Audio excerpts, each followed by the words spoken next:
Most of your life is not driven by your decisions. It is driven by unexamined sentences your mind repeats until they sound like fate. You call it personality, instinct, realism. But if you watch closely, you will see something harsher. You are often being steered by thoughts you did not choose, fears you did not question, and moods you mistake for truth. In the next few minutes, you will learn a quieter form of power, how to tell the difference between what appears in the mind and what deserves your loyalty. Not by forcing positivity, not by arguing with yourself, but by practicing the ancient discipline that turns anxiety into clarity and pain into direction. If your mind has been controlling you, you will leave with a way to take the seat back, one moment at a time. Here is the first hard truth. You do not control what you think first. A memory flashes, a worry arrives, an image intrudes, a sudden judgment speaks in your voice. The mind is not a polite assistant, it is a loud room. And if you believe that every thought is you, then you will spend your days obeying the noisiest voice in that room. The deeper reflection is this: the self is not the storm of impressions, but the faculty that can stand within the storm without becoming it. The Stoics called it choice or assent, the ability to say yes or no to an inner suggestion.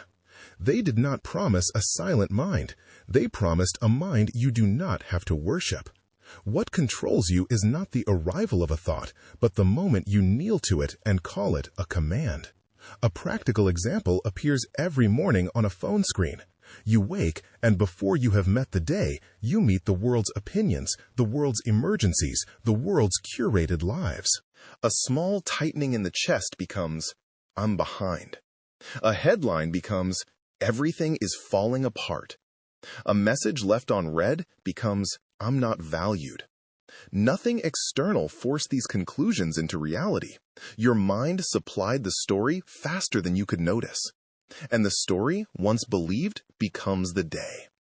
Now, a reversal that changes the angle. The problem is not that your mind produces fear.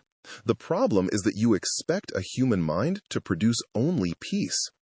Fear is not proof that something is wrong. Fear is proof that something matters to you.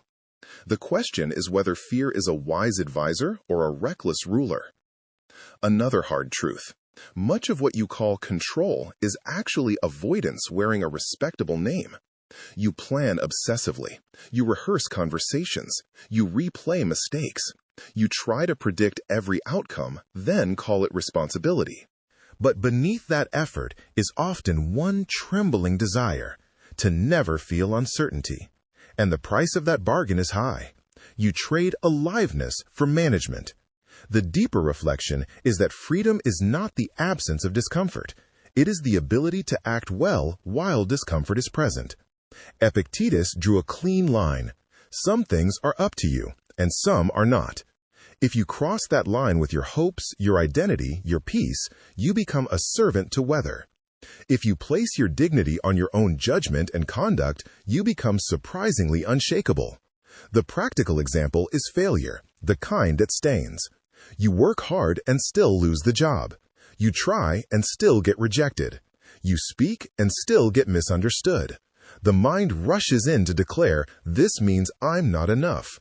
But the event did not say that. The event simply occurred.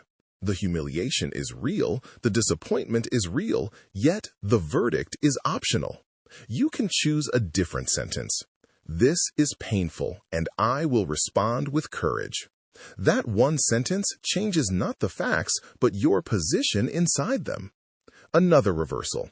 Many people think discipline is the mind controlling the body, but real discipline is the mind refusing to be controlled by its own cravings for immediate relief.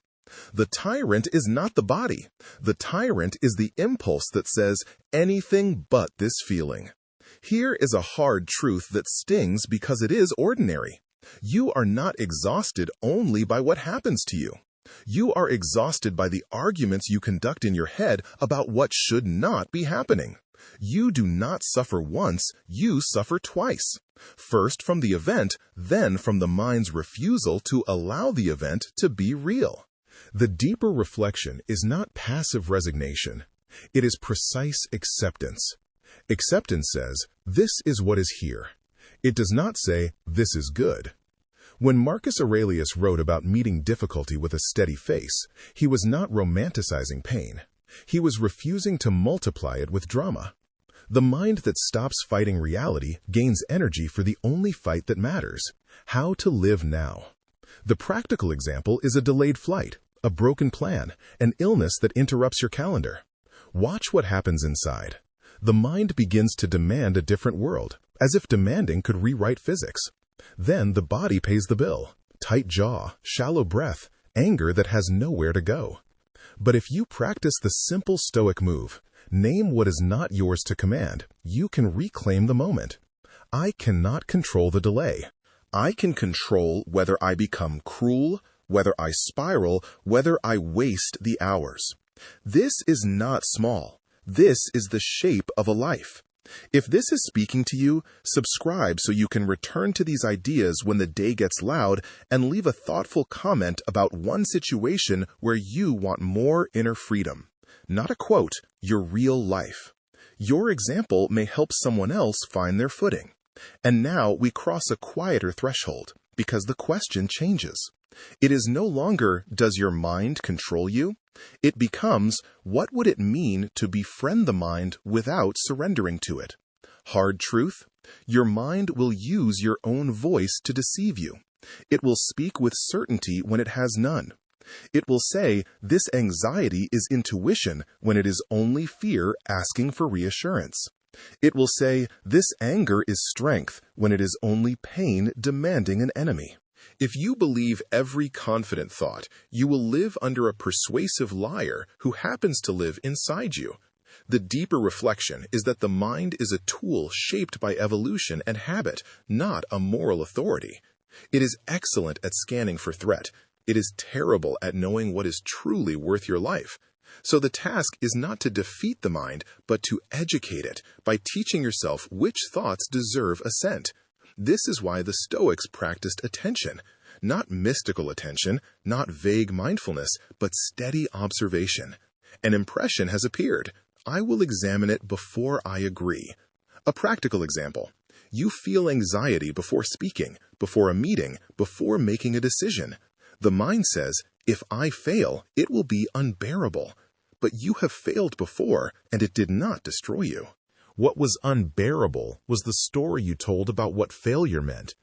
Try a modern experiment that is ancient in spirit. When anxiety rises, ask, what exactly is the feared outcome? Is it within my control? If it happens, what virtue will I need? Suddenly, anxiety becomes a prompt for preparation, not a sentence of doom. Reversal again. People chase confidence, but confidence is often just a temporary mood. What you need is trust in your ability to respond. Confidence says, I think things will go well. Trust says, even if they do not, I will not abandon my principles. Hard truth: the mind's strongest chains are forged from the word should. It should have been different. They should understand. I should be farther ahead. These are not observations, they are demands. And every demand you place on reality becomes a hidden contract. When reality refuses to sign, you call it suffering. The deeper reflection is that meaning is not granted by a perfect sequence of events. Meaning is created by the stance you take toward imperfect events. Seneca wrote about misfortune as training, not because pain is noble, but because character is real. If you are serious about freedom, you stop asking life to be gentle before you become wise. A practical example is the private battle with comparison. You see someone else's success and the mind turns it into a verdict on your worth. Yet another person's timeline has no authority over your inner standard. You can admire without shrinking. You can learn without bowing. The Stoic move is simple and severe. Measure your life by what is yours: your effort, your honesty, your restraint, your courage. Comparison becomes information, not identity. Reversal. You might think inner peace requires controlling your thoughts, but peace comes from controlling your commitments. Thoughts will drift, feelings will shift. The question is, what do you serve when the weather changes inside you? If you serve comfort, you will betray yourself the moment comfort is threatened. If you serve virtue, clear judgment, courage, justice, self-command, then even turmoil has limits. Hard truth near the end because it deserves to arrive when you are listening. Your mind will never stop offering you escape routes. Numb out, lash out, quit, hide, blame. And sometimes these routes look like relief. But relief is not always rescue. Often it is just postponement with interest. The deeper reflection is that the space between impulse and action is your true home. It may be small. It may last only a breath. But within that breath is a dignity no one can take from you. The world can pressure you.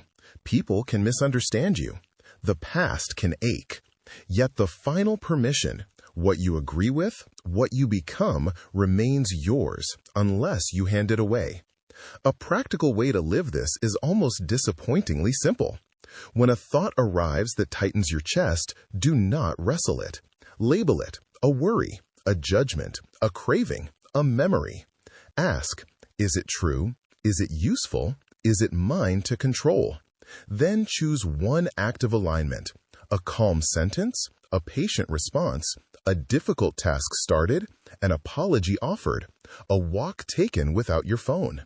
Your life changes through these small refusals to be possessed. So, does your mind control you? It can, if you confuse noise with wisdom. It can, if you treat every feeling as a verdict and every thought as a prophecy. But it does not have to. There is a steadier presence in you than the next thought, an inner governor that can be strengthened, not by force, but by practice. And when the mind grows loud again, as it will, remember this: you are not the voice in your head. You are the one who decides whether it deserves to be believed.